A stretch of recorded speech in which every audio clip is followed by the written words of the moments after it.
Good morning everyone. We'll start with class 7 subject social science. We'll start with civics chapter 3rd, that is how the state government works. So in class 6 you read about panchayats which work as a third level of the government in rural areas.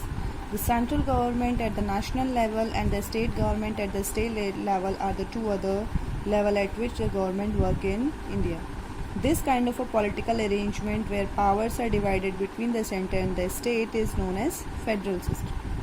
Each state has a legislative assembly, also called Vidhan Sabha, where the elected representatives meet, discuss and take decision on people's behalf. In this chapter, you will read about the government at the state level in detail.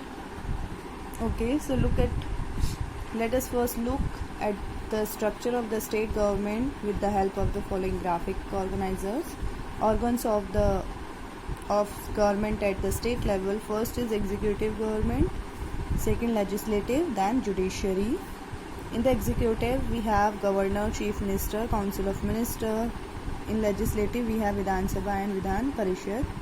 In judiciary we have high court and subordinate court. So as we proceed further in the chapter, we will read about some of the organs mentioned above. So how is the government formed? In a democracy, the ultimate power resides in the hand of the people. This is because people participate in election and elect their representative. Election are the most powerful mechanism through which people in a democracy express their opinion.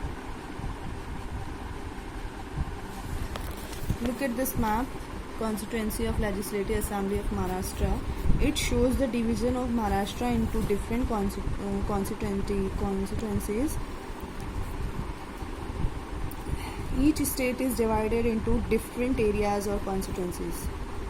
The constituencies is a group of voters in a particular area who elect a representative to a legislative body. For example, if Maharashtra has 288 constituencies, people living in each constituency elect one representative who in turn represent them in the Vidhan Sabha or Legislative Assembly. Thus, the Vidhan Sabha of Maharashtra has 288 elected members of legislative assemblies. The number of constituency can vary in different states. If the voter is in election has a choice to elect a candidate from any political party contesting the election, thus candidates from different political parties compete in election and the candidate with the maximum number of votes wins the election. A political party whose candidate win in most number of constituencies get the majority and form the government. In India, a political party that wins two-thirds of the total number of seats in the legislative assembly forms the government. There are times when a political party is not able to secure the required number of seats to form the government, hence it forms an alliance with other political parties to form the government. Such a government is known as coalition government. The parties from the government are referred as the ruling party, and the rest of the parties which are not the allies of the ruling party in the coalition are called opposition. So today we discuss how is a government formed. Okay. Thank you.